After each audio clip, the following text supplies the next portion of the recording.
ईश्वर कौन है, ये सवाल हर मानव के अंदर आता है, पर वह किसी से कभी पूछता नहीं है क्योंकि वह जानता है हर इंसान इसी सवाल के घेरे में है कि ईश्वर कौन है। तो आज हम हैं जो बड़े बड़े ग्रंथों से पढ़कर बातों को समझा है, उससे हमें समझ आया कि ईश्वर कौन है, ईश्वर क्या है, किसे माना जाता है, किसे नहीं।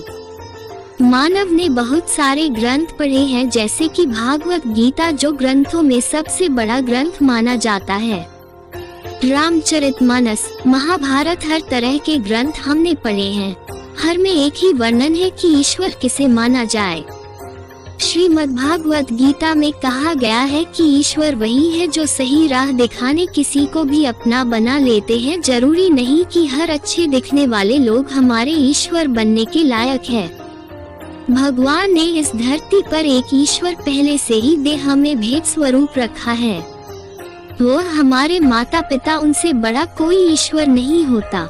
जैसे हमने महाभारत में देखा था कि जब अर्जुन भीम भाई वनवास पर निकले थे तब उन्हें प्यास लगी थी। तब वह लोग पानी को ढूंढने लगे थे और उसके बाद उन्हें एक सरोवर दिखा, जिस सरोवर का जल उन्होंने पीने का सोचा, पर उस सरोवर में से एक इंसान निकला जिन्होंने कहा मेरे प्रश्न का उत्तर दो, फिर भी इस जल को ग्रहण करो। पर किसी ने उनकी बात नहीं मानी, जल पी लिया। उसके बाद सबके सब मूर्छित हो गए। उसके बाद अर्जुन के सबसे बड़े भाई युधिष्ठिर आए। उन्होंने उनका सम्मान करते हुए कहा कि ठीक है, आप जो प्रश्न पूछेंगे मैं उसका उत्तर दूंगा। तब उन्होंने सवाल किए, उसमें कुछ सवाल ऐसे थे, आकाश से बड़ा कौन है? तो युधिष्ठिर ने उत्तर दिया पिता। धरती से बड़ा कौन है? तो माँ। हम जानते हैं दुनिया में सबसे ज्यादा लोग माँ को सम्मान देते हैं, पर कई लोग ऐसे भी हैं जो माता पिता को बड़े होने के बाद भूल जाते हैं। वह भूल जाते हैं कि उन्होंने हमारे लिए कितना कुछ किया है। क्या यही हमारा धर्म में ईश्वर ने इसी के लिए भेजा था कि अपने जिंदगी के सबसे बड़े ईश्वर को हम भूल जाओ? तुम मुझे इस समझा कि ईश्वर कौन है। इस हमारे लिए इस दुनिया में मूर्ति जो बनाकर हम रखते हैं वही ईश्वर हमारे हृदय में रहते हैं। हम जो मूर्ति की पूजा करते हैं उसकी जगह अपने माता पिता की करनी चाहिए। एक वक्त की बात है जब मैं एक गांव में गई थी जिस गांव का नाम सरौली था। उस गांव में लोग सुबह उठते हैं, ईश्वर की पूजा करते थे, पर वहाँ ना कोई मंदिर था, ना कहीं भगवान की मूर्ति। उनका मानना था ईश्वर कहाँ रहते हैं, हृदय में दिखता कौन सा ईश्वर है। सूर्य सुबह उठते ही सूर्य को जल देते थे, उनकी पूजा करते थे। उसके बाद अपने माता पिता की, उससे उनके ईश्वर की पूजा हो जाती थी, जिससे हमें ये समझता है कि ईश्वर वही है जो हमें हर वक्त संभालता है, बुरे वक्त में हमारा साथ देता है, अच्छे वक्त में हमारे साथ रहता है। क्योंकि आज के वक्त में तो अच्छे वक्त है तो इंसान साथ रहेंगे हर वक्त, और जब वक्त बुरा चलने लगे तो हर कोई छोड़कर चले जाते हैं। तो हम उन्हें अपने ईश्वर के समान क्यों समझते हैं? जो हमारे ईश्वर होते हैं उसी को हम मंदिर के बाहर कर देते हैं। जब हम किसी घर में रहते हैं और उस घर में माता पिता रहते हैं तभी वह घर ईश्वर का मंदिर कहलाता है, वरना जब उस घर से निकाल दिया जाए ईश्वर को तो वह मकान कहलाने लगता है।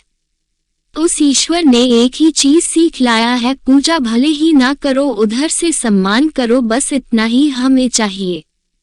मेरे लिए मेरे माता पिता सबसे बड़ी देन है। मैंने ईश्वर की पूजा करना चाहती हूँ, ना मंदिर में जाऊंगा, पर उनका सम्मान करके ही मैं पूरी दुनिया में की खुशी पा लेती हूँ।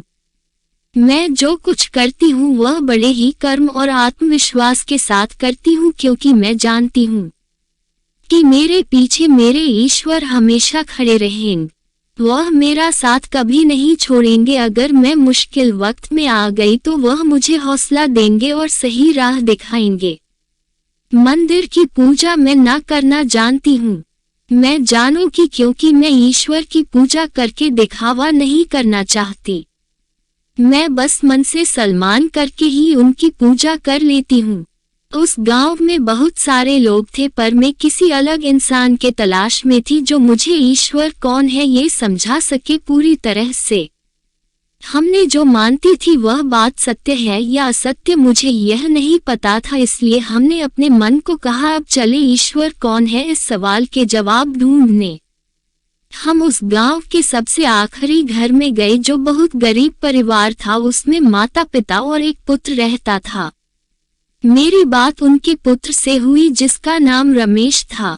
जब हम गए थे तब वह अपने माता पिता के चरण स्पर्श करके आशीर्वाद ले रहा था, तो हमने उससे पूछा ये क्या कर रहे हो, आज के जमाने में भी यह सब कौन करता है। हमने यह बात उसे जानबूझकर बोली कि पता कर सके वह क्या कहता है इसके जवाब में।